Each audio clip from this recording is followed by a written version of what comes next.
Hey everyone, welcome back to Buick Outdoors. If you're new here, my name is Sheldon Marion, and today I'm at my little bee sanctuary here. I'm going to be digging up dandelion roots and make some dandelion root tea.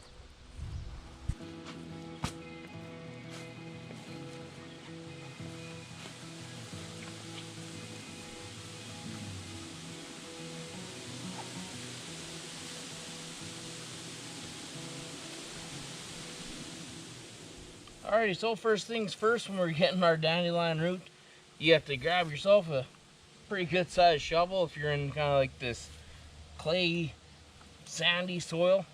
And it's pretty hard to kind of dig into this stuff. Hopefully where you're at, it's a little bit easier to dig into. Basically, you grab yourself a shovel full of dandelions, pull them out. Then you might have to work at it a little bit to actually get at the root system itself. But eventually, you get in here and you start pulling out them roots.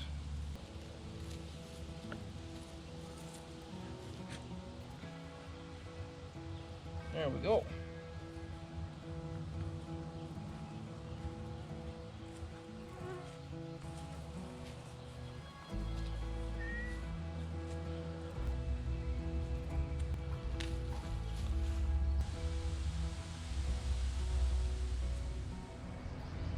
So one thing that should be mentioned when you're doing any kind of harvesting and foraging, stuff like that, especially when you're eating the roots and the berries and leaves and all that stuff, you want to make sure that you're in a spot where it's not getting sprayed with herbicides and pesticides. Like I said at the beginning of the video, this is kind of like our kind of bee sanctuary. The big chunk of the yard that I never mow it. We don't spray any chemicals out here. And this here, it's all just kind of like a field of just wild dandelions that just grows. We got bees all over the place and bugs and stuff and all pollinators. And we just kind of leave it for kind of nature kind of thing. Let all the pollinators come in here and do their thing. And then also, we tend to use it from time to time. Like today, picking dandelion root. So it's a nice little spot for us here out in the property.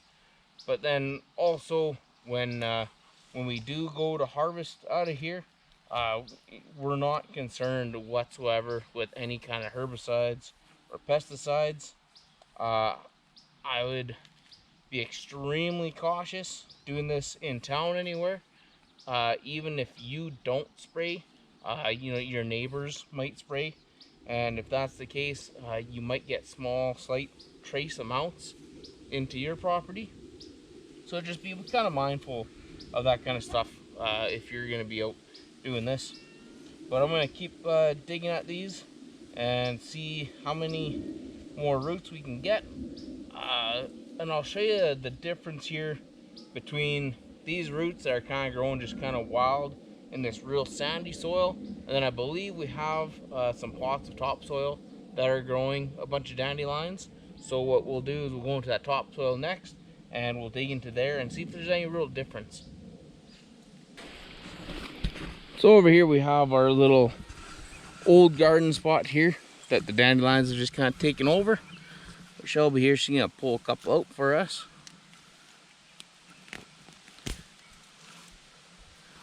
They come out a lot nicer and easier than the other ones, but they're not quite as big. So you can see with these ones here, they're much longer, but they're a lot skinnier than the ones that we pulled out of the kind of clay sandy soil. And these ones too, they're also a lot lighter. So I don't know if that's going to affect the taste at all, but whatever. We'll just combine them all up. I'm not going to be overly too picky, but we're going to keep digging at them here and pull a few more out of the ground. Then we'll go into the side of the house, clean them up, dry them, start making some tea.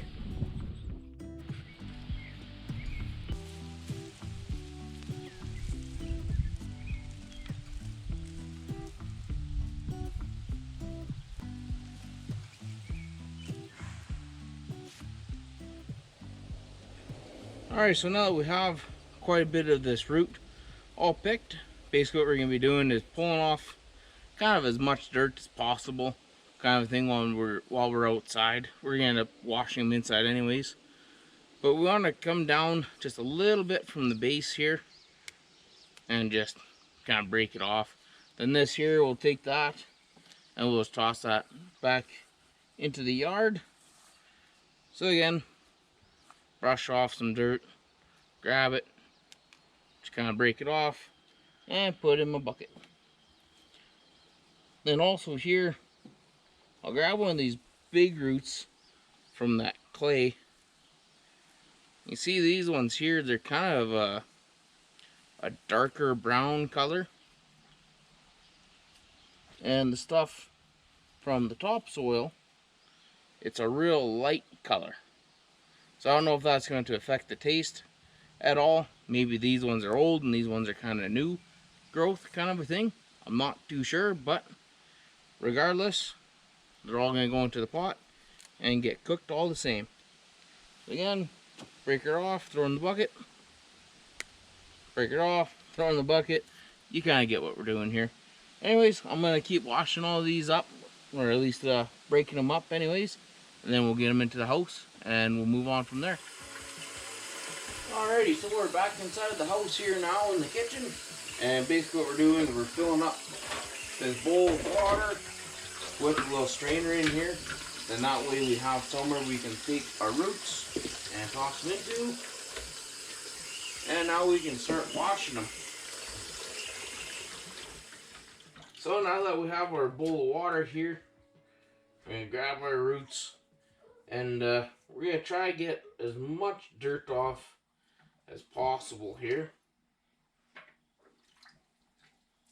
If you have a little brush or something, it might help the process a little bit more. Here we kind of have a little toothbrush that we can use.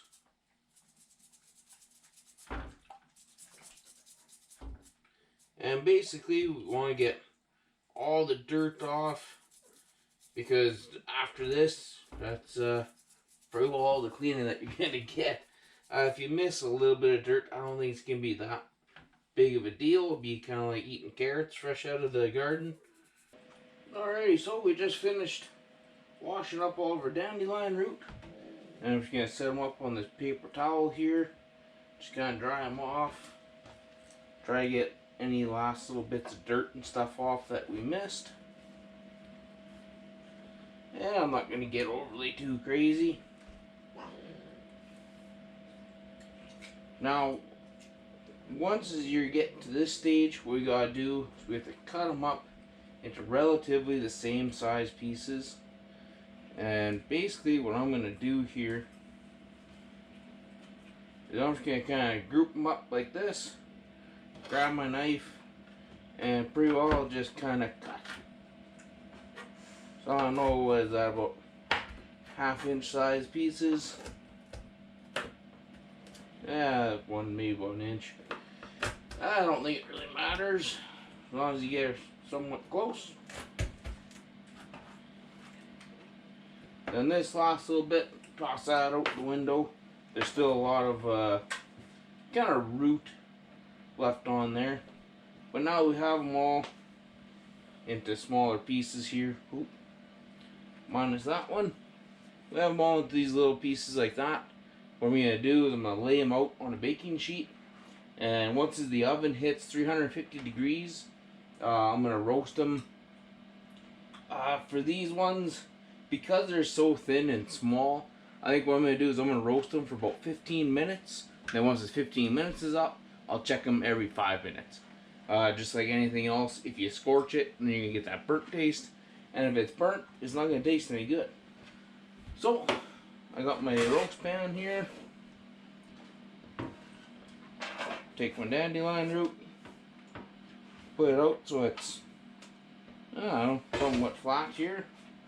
Spread them out so they're not overlapping. And then once the oven is at 350, then we'll toss them in for 15 minutes. Alright, so it's been 15 minutes here, and I can tell you, I'm pretty sure they're done. I can smell it coming out of here, so I turned off the oven. And there we go. It almost smells like a milk chocolate kind of a smell. Oh, that smells really, really good. I'm going to let this stuff cool down. And then what we'll do, I don't know if we'll grind it up or just throw it into some hot water like that and just steep it for about 20 minutes or so. I kind of think that's what I'll do, just to keep things nice and easy and simple. And then, yeah, we'll do a taste test. Our water just started to come up to a boil here now, so I'm going to turn this down to about a 6. And I'm going to start adding in our dandelion root. We have 3 cups of water, and here we have, I don't know, about a cup of dandelion root. So I think what we're going to do is we're just going to kind of throw it all in, just kind of see what happens here. So we added in our dandelion root here now, and it's already starting to turn the water a slight brown color. If you smell it, it almost has like a hint of a chocolatey kind of earthy smell to it. Kind of hard to explain, but what we're gonna do is we're gonna let it sit and simmer here for probably 20 minutes or so, and then once this 20 minutes is up, we'll strain it all out and give her a taste test. Well, it's been 20 minutes now, so I got another pot here and just one of these little kind of metal mesh strainers that I'm going to strain this all through. And turn that off.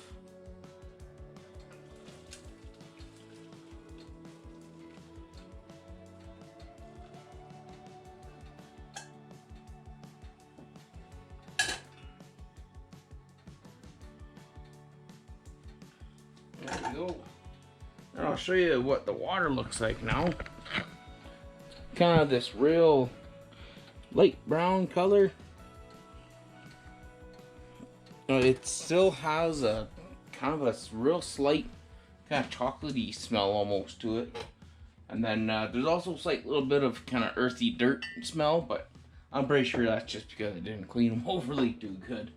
But I'm going to grab a couple of cups, one for me, one for Shelby, and yeah, we'll get our tea going here.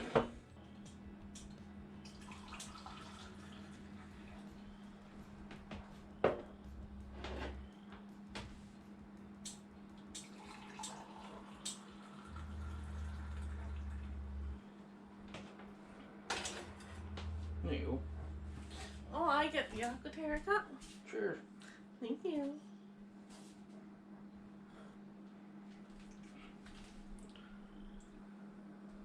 That doesn't taste too bad at all.